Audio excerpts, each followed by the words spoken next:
I would get all of those stakeholders together to help me with this. And I think that would also create a huge buy-in on several different levels. And so that would be long term the best option that I would pick overall would be to figure out a system in which this kind of one size fits all mentality wouldn't apply.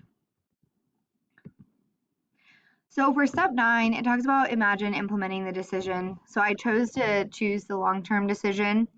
The best way that I could kind of imagine this would be to create the flowchart that I had referenced before. Um, and essentially, what this outlines is who should be sent to DAEP. I looked at like how many offenses they had. I also looked at the type, so if it's a nonviolent offense or a minor offense versus if it's a violent offense and if it's not safe for other kids.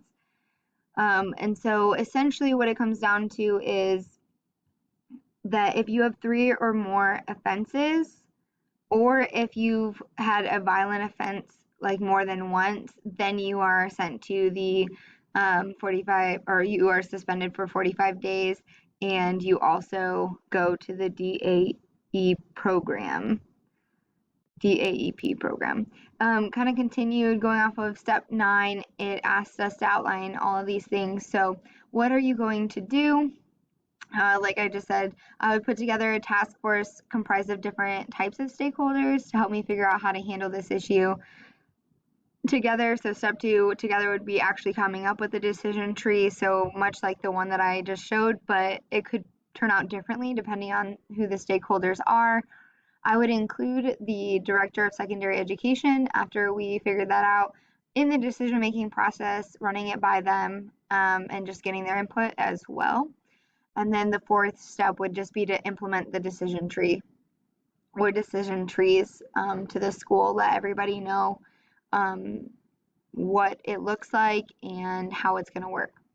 Possible outcomes for this decision. So the community could go both ways.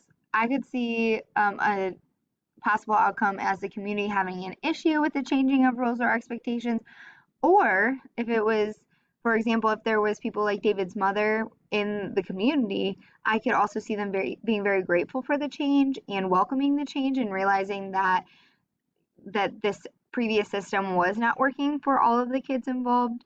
Another outcome was that the district does not allow me to make the decisions or does not allow the decisions to be made. Uh, Third one is funding is cut from the program, which I don't know this for sure, but generally when there is a program that is through the schools, there needs to come funding needs to come from somewhere, and normally that has to do with the amount of kids that utilize the program or what the program is all about. So I could foresee that if not as many kids are being sent there, because there's different consequences in the mix, that their funding might be cut, and so the program might suffer a little bit. And then also I could see behavioral issues like increasing maybe, but again, I don't know. That's all speculatory if that's a possible outcome. If not everybody every time they offend gets to go to the DAEP, I don't think that would necessarily make everyone start to have behavioral issues because they know that that's not a consequence. Who needs to know? I believe the community, the staff members involved, teachers and paras and all staff. Just be aware of the flowchart or the decision tree. Parents need to know and students need to know, so they both need to be notified.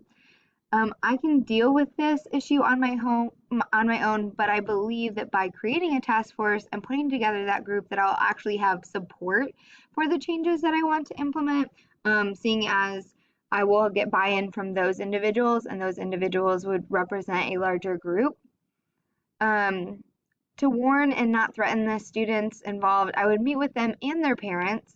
I would explain to them about the decision tree and why they are getting that particular consequence. If this action does not work, I would probably resort to the same decision that Mr. Inman came to, and then I would advocate for David or for students like David in this situation, and I would choose to be reprimanded for that.